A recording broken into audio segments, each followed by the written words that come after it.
कि आपके ऊपर कई सारा एफआईआर किया गया था, ये क्या मैटर है? एफआईआर कर दिया गया है और हमको लगता है कि 2-3 दिन और हमको बेल लेने में लगेगा। जी। उसका प्रक्रिया हम इस काम के लिए ही भगवान चुने थे, इसीलिए एन प्रकार यहाँ पे आपका कई सारा वीडियो हम देखें कि वायरल हो रहा है, जिसमें आप ज़्यादातर प्रशासन के प्रतिक्रिया नहीं प्रति जो है आप वीडियो बनाते हैं। आपको प्रशासन से क्या तकलीफ है? प्रशासन से देखिए एक चीज बताते हैं। पहले था राजतंत्र, जब मुगल का शासन था, जी। जब कृष्ण भगवान वाला शासन था, हाँ। तो राजतंत्र था, वहाँ एक राजा होता था, सब प्रजा होता था। तो राजा की जिम्मेवारी होती थी कि प्रजा की कोई दुख तकलीफ है उसको दूर करे। जी। हाँ।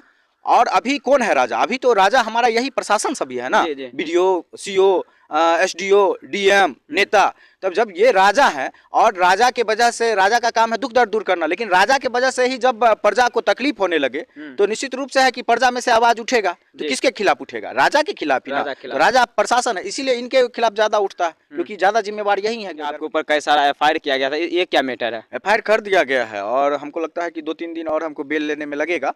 उसका प्रक्रिया होता है और एफआईआर इसीलिए वो कर दिए कि वो गलत कर रहे थे और गलत वो बहुत महीनों से कर रहे थे और सब दिन उनका गलत काम चलता रहा और आगे भी उनको गलत काम करना था अवैध उगाही का। तो बीच में हम उनको लगा कि ये जो वीडियो बना रहा है और ये वीडियो वायरल कर रहा है, अगर इस पर हम एफआईआर करके और बहुत सारा संगीन धारा लगा कि इसको डराएंगे या रोकेंगे नहीं, तो इसके जैसा जैसा बहुत सारा लड़का सब है, सब मोबाइल लेके हमारे गलत काम का विरोध करने लगेगा, तो अवैध उगाही वाला धंधा बंद हो जाएगा। इसीलिए झूठा मुकदमा लाद दिया। अच्छा सर बताइए, ये जो इतने भी जो भी लोग हैं, प्रशासन है, चाहे एडीएम साहब है, बीडीओ सीओ जो भी है, उन लोगों को तो सरकार बहुत अच्छा खासा सैलरी देते हैं, फिर भी इस तरह के लोग क्यों काम करते हैं? आप क्या बात करते हैं? एक जेई जो होता है ना, जो प्रखंड स्तर का जेई होता है, जो पंचायत वाला करता है, उस सब का मंथली इनकम होता है 1 करोड़ 2 करोड़ रुपया। अच्छा। आपको हम एग्जांपल देते हैं, एक वार्ड मेंबर का आप जोड़ लीजिए, नल जल का एस्टीमेट 10 लाख 12 लाख 15 लाख 20 लाख उसका है कि वो 10% रुपया लेगा एमबी बुक करने का एस्टीमेट। मतलब एक वार्ड मेंबर से मिनिमम 1 लाख रुपया। अच्छा। आप जोड़िए एक पंचायत में कितना वार्ड हुआ? कम से कम 15 होता है, 14 होता है, 12 होता है, 85,000 आप मान लीजिए, मिनिमम कर दीजिए। और पूरे प्रखंड में कितना पंचायत, आप जोड़ लीजिए कितना जेई साहब कमाए होंगे। तो सैलरी तो उनका पान का भी खर्चा नहीं निकलेगा जितना वो जिस औसत में करोड़ों का यहाँ पे धंधा होता है, वो ऊपर डीडीसी साहब तक देते हैं, सबको देते हैं।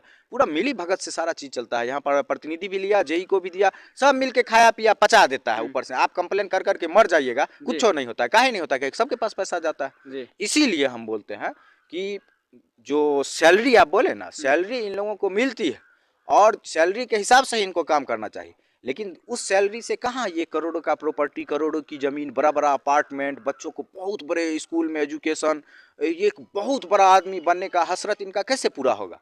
उसके लिए तो चाहिए भैया 2 नंबर की कमाई, तो वो सैलरी से नहीं हो सकता। और एक बार होता है ना कि एक बार जब मुंह में खून लग जाता है ना किसी का, तो वो खून का प्यासा हो जाता है। ऐसे ही ये अधिकारी लोग अब प्यासे हो चुके हैं, तो इसमें आप बाधा बनिएगा इसके कमाई में तो बहुत दिक्कत कर देगा आपको। चाहे जेई हो, अधिकारी हो, चाहे प्रतिनिधि लोग हो जो भ्रष्टाचार करता है, अच्छे प्रतिनिधि, ये सब खून कर देगा आपको, फंसा तसा के मार देगा। समझ गए? तो यही स्थिति है, इसीलिए ज्यादा एग्रेसिव हो जाते हैं। कभी वीडियो से सरकार गिर सकती है और सरकार बन सकती है, किसी प्रशासन की नौकरी जा सकती है, कोई फंस सकता है, किसी निर्दोष का जान बच सकता है एक वीडियो। इसीलिए हम, आप या कोई पत्रकार सब जगह जाकर के नहीं बना सकते। आप हैं स्पॉट पे, आप वीडियो बनाइए, उसके बाद फोन कीजिए, फिर उसको देखेंगे। इसीलिए स्मार्टफोन का यूज कीजिए। बाद बाकी सब लोग स्मार्ट है, स्मार्टफोन है, तो हमको लगता है सब लोग जब वीडियो बनाना खाली शुरू कर देंगे ना, वही वीडियो जो आप शादी में बनाते हैं, कोई नचनिया नाचती है तो उसका बनाते हैं, कोई गायक गाता है उसका बनाते हैं, तो गलत जो होता है उसका भी वीडियो सिर्फ बना ले ना लोग, उतने में तो सुधार देंगे सबको। तो हम यही कहेंगे, वीडियो बनाइए बस।